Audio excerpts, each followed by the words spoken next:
Hi guys, my name is Eliza and welcome back to my channel. This is Eliza's Bookshelf.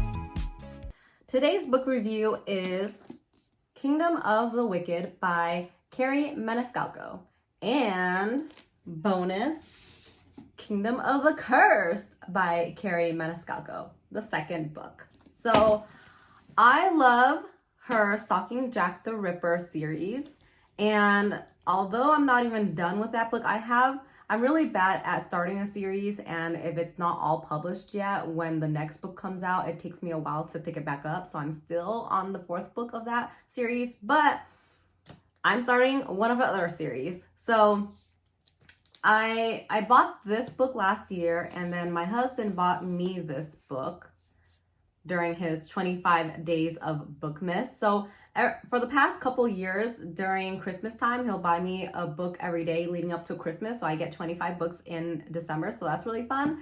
He bought me this book. And then when I went to Barnes & Noble's last year or earlier this year, I saw this beautiful edition. So of course I bought it. Of course I want all the books, you know, I love it. Anyways, so yeah, I have two of the second book, and I'm really sad that I don't have two of the first book, but because, you know, everything is just not even now. I already pre-ordered the third book. I pre-ordered one for Barnes & Noble's. I pre-ordered another one for the normal edition because I'm crazy. So yeah, I mean, let's get started with the first book and then I'll talk more about the second.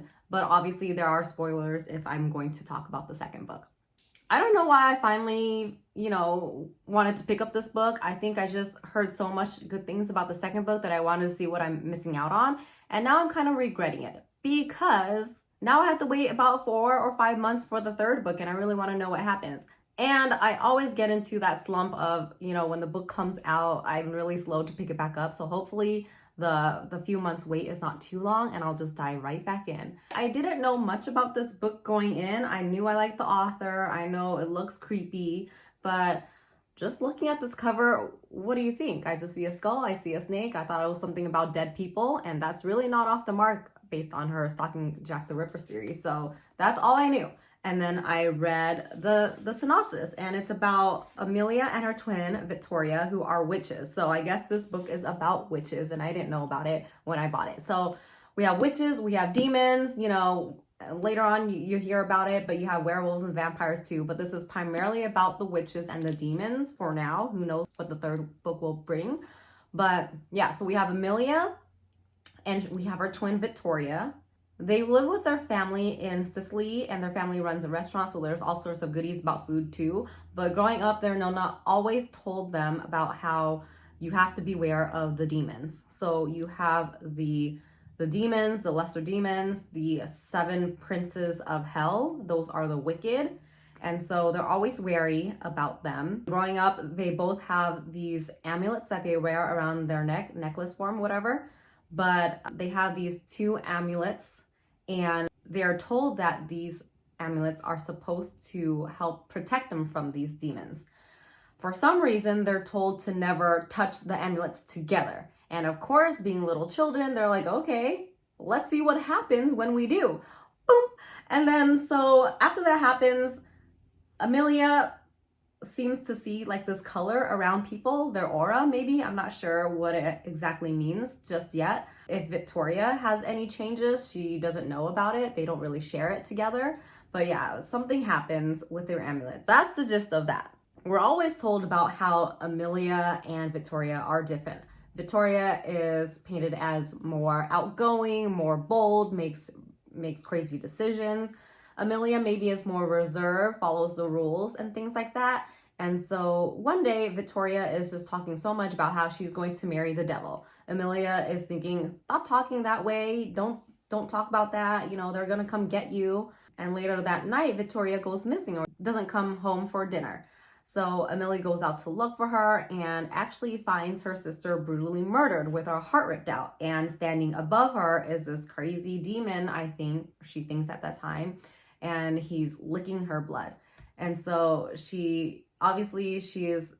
their whole family is mourning the death of Victoria, but Amelia gets really angry. She makes it a point to get revenge somehow, figure out who murdered her, and kill them. So that's the whole premise about this book. Starting her investigation, she finds a diary in Victoria's room, and she's trying to open this diary, but she can't. So she summons a demon to try to figure out how to open her diary. I forgot how we get there. I don't know why she thought finding a demon would help her, but she summons a demon, and turns out that the demon is Wrath, one of the princes of hell, or one of the wicked. And so they find out that he is actually trying to find out who murdered these witches as well, because these witches are supposed to be betrothed to his brother in order to break this long ago curse. Anyways, more on that later. Maybe not, because I don't really get it. It turns out he wants to find out who murdered these witches. She wants to find out who murders these witches because one of them was her sister. So they kind of get together and work towards the same goal, but not really, because she keeps banishing him off to some dungeon and he's just trying to figure out what happened. So I don't want to give too much away. All you have to know is that it was pretty good. It's pretty entertaining. I gave it a 4 stars, which is pretty good. The thing about this book is that I thought Wrath was super funny. There are some parts in this book that I wasn't using tabs at the time. I should have, but there were some parts that I took pictures of because I thought it was so funny. Particularly one part where I don't know why Wrath is shirtless all the time, but Amelia buys her this really cheap shirt that she can afford. It's all ratty and torn up, and when they go to investigate the murders further, they actually go to the person who sold her the shirt, and he's like, oh, so I'm here to murder him and investigate. I don't know why I thought it was so funny, because I thought he was super sarcastic, but you find out later on he was actually serious because he did not like that shirt. The other part that I thought was funny was when she summoned him. He said, this was your first summoning spell, wasn't it? Of course, I'm bound to an incompetent fledgling until the end of time. He's so funny. He's so funny and sarcastic in this book. I think in the next book, I think he's just super moody. So I didn't laugh as much, but I mean, I'm not hating it. I really liked how Amelia came into her own person. She was always so self-conscious about being really reserved, not making her own decisions, but she kind of thought a lot about how, you know, what would Victoria do if she was in my shoes, if I was in her shoes. Anyways, whatever. So yeah, she really grew during this whole book. You can see her making more of her own decisions, not questioning herself. So I really like that about this. Now we get to book 2, and of course, spoilers for book 1, but continue on if you want to know more about this book and what I thought. So, and I don't even know which version I like. Look at how pretty they are. I like this version because it's nice and blue, but this one, it's just classic, dark, you know. Oh, it is a signed copy. Good job to my husband for that. But anyways, so yeah, this book, at the end, spoilers, at the end of book 1, we see Amelia basically signing a contract with one of the wicked, the devil himself, Prince Pride, or King Pride, I don't know. So she signs a contract with him saying, yes, I will marry you. Yes, I will try to break the curse, this long ago curse that I didn't even touch upon because it's so much. I don't even know who did the curse, whatever. But there is a curse that long time ago the witches, or a witch or a goddess, placed on the devil. And so there's a lot more information on that. I'll let you read it. So she signs a contract with Prince Pride, the devil, to say, yes, I will marry you. Yes, I will help you break the curse as long as no more witches get murdered. And so that's the end of book 1. Book 2, she follows Wrath into hell.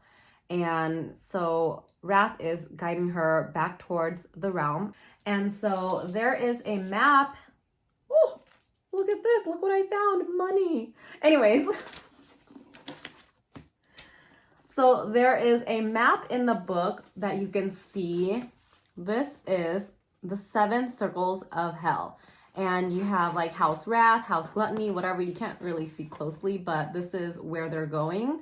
This is where Wrath is taking Amelia so that she can prepare to get married to Prince Pride. And so that's the start of this book. But throughout this book too, we find out more about the summoning spell that Emilia did to meet Wrath. You find out more about that. You find out more about the other brothers of his, primarily Prince Envy, Prince Greed, and Prince Gluttony, I think, and Prince Pride, of course. A couple of players are missing. I don't hear about much. I don't hear much about... Oh, I guess you do hear about all of them. You hear about Prince Lust. You hear about Prince Gluttony. Oh, the one prince I don't hear much about is Prince Sloth. And I guess that's because he's just in his house slothing around.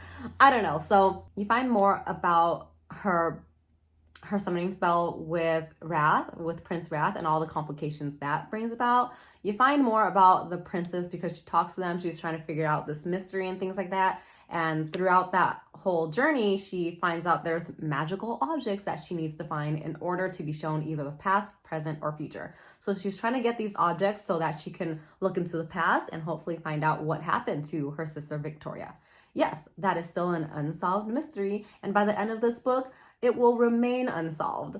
Yeah, I think that's the basics of this book. I didn't give too much away, but you really see their relationship change. It's a little bit more steamy and spicy, a little bit more new adult in this book. That's probably why a lot of people liked it, because outside of that, the story was still a little bit, there's a lot of plot holes, a lot of questions. At the end, something is revealed that didn't answer any of my questions, but raised more questions. So all in all, I'm pretty excited about the third book because this book did leave us wanting to know what exactly happened. And so, the special edition from Barnes & Noble has an extra chapter from Wrath's point of view from the first book.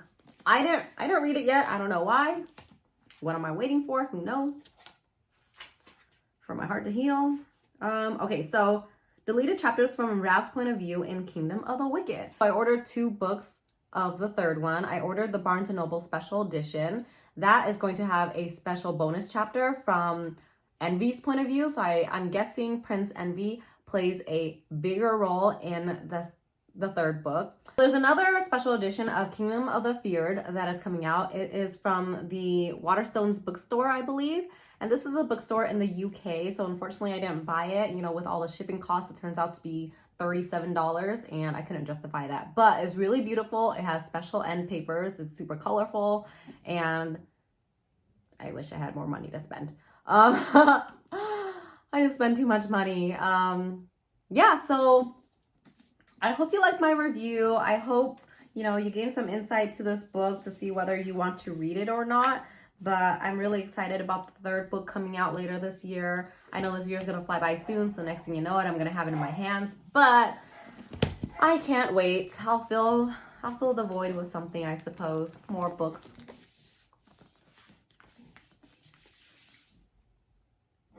Okay, bye.